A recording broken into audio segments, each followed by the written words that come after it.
നമ്മൾ പലപ്പോഴും കരുണ, ക്ഷമ, ദയ, കാരുണ്യം ഇവയൊക്കെ നമ്മൾ പറയാറുണ്ടല്ലേ.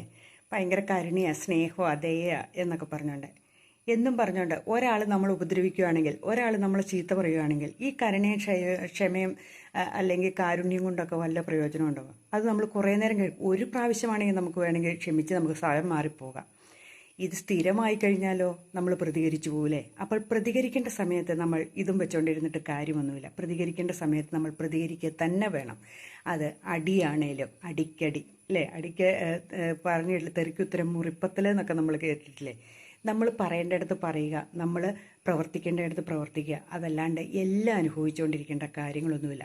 നമ്മൾ ഒരു വലിയ പ്രതിസന്ധിയിൽ പെട്ടുപോയി, ആ പ്രതിസന്ധിയിൽ കരകയറണമെങ്കിൽ നമ്മൾ പരമാവധി നമ്മൾ ശക്തമായിട്ടത് എതിർത്താൽ മാത്രമേ അതിൽ നിന്ന് രക്ഷപ്പെട്ടു പോരാൻ സാധിക്കുകയുള്ളൂ.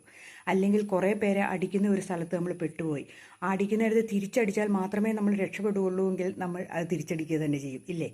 അപ്പോൾ എപ്പോഴാണെങ്കിലും നമ്മുടെ കുടുംബത്തിലായാലും സമൂഹത്തിലായാലും അല്ലെങ്കിൽ വ്യക്തിബന്ധങ്ങളിലായാലും നമ്മൾ എവിടെയെങ്കിലും ഒരു പ്രതിസന്ധിയിൽ പെട്ടുപോയിട്ടുണ്ടെങ്കിൽ നമുക്കത് തരണം ചെയ്യാനുള്ള ശക്തി നമ്മൾ ഉണ്ടാക്കിയെടുക്കണം.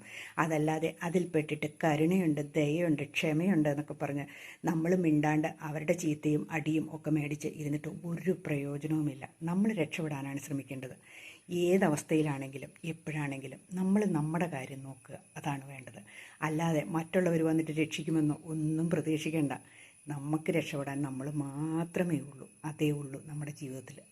അല്ലെങ്കിൽ നമ്മൾ അവിടെ കിടക്കുക തന്നെ ചെയ്യും, നമ്മൾ ഈ ദുരന്തം മുഴുവൻ അനുഭവിക്കുകയും ചെയ്യും.